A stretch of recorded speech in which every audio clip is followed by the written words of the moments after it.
Hey now, Rob here.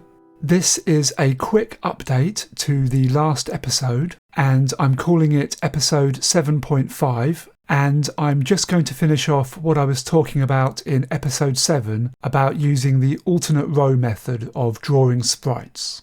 This is going to be my last video on this subject, as I've now run out of time for updating my sprite compiler. My focus now is on finishing Arkanoid 2 in time for Retcon in June. My goal with this project was to create a sprite compiler that produces compiled sprite routines that were identical to the ones I was making by hand, and for the stack drawing sprites I'm now 100% there. For the sprites that use a mask to draw with transparency, there's one small detail that I'm not happy with, but I've decided to draw a line under it for the time being because one of the advantages with this system is that you can go in and make small changes to a sprite profile before you actually use it to make a compiled sprite. So after making the last video, I started updating the sprites in Arkanoid 2 to get them working with the alternate row drawing method, where the sprite is drawn in two passes that skip a row with increment or decrement h. I thought it was a good idea to work through it and see what was involved before trying to write the routines that would be doing it automatically. This is the routine for drawing the red brick as it was before I made any changes, and this routine starts at the end of the last row and draws working backwards. The first thing I realised when I started implementing the alternate row method was that I didn't need to start drawing from the last row. If you've read my recent post on Patreon, I talk about this in a bit more detail, but long story short, I realised that for compiled sprites it isn't necessary to draw this way, and for the alternate row method it's better to start from the first line. This is the updated routine, side by side with the old one, and you can see that instead of moving the screen address in HL to the last pixel of the sprite on the bottom row, I now just modify the L register to start drawing from the end of the first line. The updated routine is using increment h to skip lines, so it starts drawing at line 1 and then skips to line 3 and so on, drawing all the odd numbered rows in this first pass. The bricks in Arkanoid 2 are 16 by 7 pixels in size, so the last row is row 7, and after it's been drawn, we need to jump up one line to start drawing row 6. As you can see, I'm doing this by setting BC to -128 and then adding HL with BC. From here, the routine continues drawing in the same way, where the only difference is that decrement H is used to move up to line 4 and finally to line 2. This routine works reasonably well, but I wanted to find a way of manipulating the bits in HL to move it to the even numbered rows without using the add HL with BC, so that BC could be used to hold the most frequently occurring pixel values to make the routine a bit faster. There are two things that determine which instructions you need to use to do this. First is the parity of the height of the sprite. In other words, does the sprite have an even or odd number of rows? If it's odd, then the first pass will finish on the last row of the sprite, so we need to move up. If the height is an even number, then the last line of the first pass will be the penultimate line of the sprite, so we'll need to move down. The second thing that needs to be known is the status of bit 7 of the L register. If the Y coordinate of the sprite is an even number, then bit 7 will be reset, and if it's odd, then it will be set. Skipping a line with increment h doesn't affect the L register, so whatever bit 7 of L is set to on the first line of the sprite won't change as we're skipping down the screen. As we saw in the last video, to move up a line, if bit 7 of L is set, it just needs to be reset. If it's reset, then we need to set it and decrement H. To move down a line, if bit 7 of L is reset, it just needs to be set. And if it's already set, then we need to reset it and increment H. So knowing all of this, I've created 4 options for these sprites in the last sprite compiler. If a sprite doesn't need to move on screen, you can choose whether the origin Y coordinate is even or odd.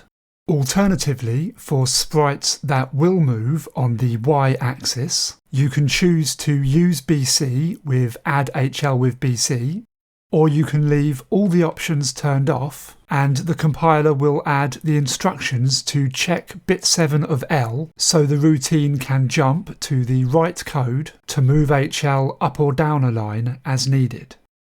This means that the sprite routine can't be moved around in memory because the addresses to jump to are hard-coded into the routine. So to start with, just to prove it works, I can compile the red brick using the same considerations as the one I optimized by hand, and if I load up the profile, you can see that the routine that's been generated is identical. If I don't select any of the options, the sprite routine will check the status of bit 7 of L and move to the second set of lines to draw without using BC. So BC can be used for the most frequently occurring value of pixel data, and as you can see, it's only slightly faster, using 564 t-states in total, which is 12 t-states less than before. Bear in mind that the total doesn't take into account the evaluation of L and the jump instructions. But still, looking at the routine that's been generated, at first blush that total seems surprising, as you can see that BC is being used continuously and there seems to be fewer 16-bit values being loaded into DE. But with only 7 lines being drawn in total, even if the routine was saving 10 t-states for each row, there's an extra load BC at the start to prepare it for pushing, and the evaluation of bit 7 of L and the jump instructions use 48 t-states in total, so for the sake of arguments, we can divide that in half and say that it's 20-something t-states, depending on which way the program jumps. So let's call it roughly 35 t-states faster than the routine I optimized by hand. I can have another go using the origin Y is even option, and the output this time is only 528 t-states, saving 48 t-states compared to that first routine. And you can see that this routine gets the advantage of using BC to push the most frequently occurring pixel values, and also only uses 12 t-states to move to the second set of lines to draw. The problem is that this routine will only work where the origin Y coordinate is an even number. And because the bricks in Arkanoid are 7 pixels high, their Y coordinates alternate between even and odd numbers, row by row down the screen. So I'd need to have a second version of this routine created using origin Y is odd. And now each brick would be using twice as much memory just to save 48 t-states. And in practice, it won't actually be 48 t-states, as I'd still have to check the status of bit 7 of L in order to call the right routine. So I've decided that I'm going to use the version that checks bit 7 of L within the routine itself, as it's still 12 t-states faster than the version I optimized by hand. It uses BC to push the frequently occurring pixel values, and it will work for any Y coordinate. I hope this has been a good demonstration of the sort of stuff you have to consider when trying to make a sprite routine a bit faster, and also when it's time to give up and face the fact that the law of diminishing returns has kicked in. For the sprites that use a mask for drawing with transparency, I've added all of the same options for drawing with the alternate row method, and this drastically changes the generated code compared to the standard version.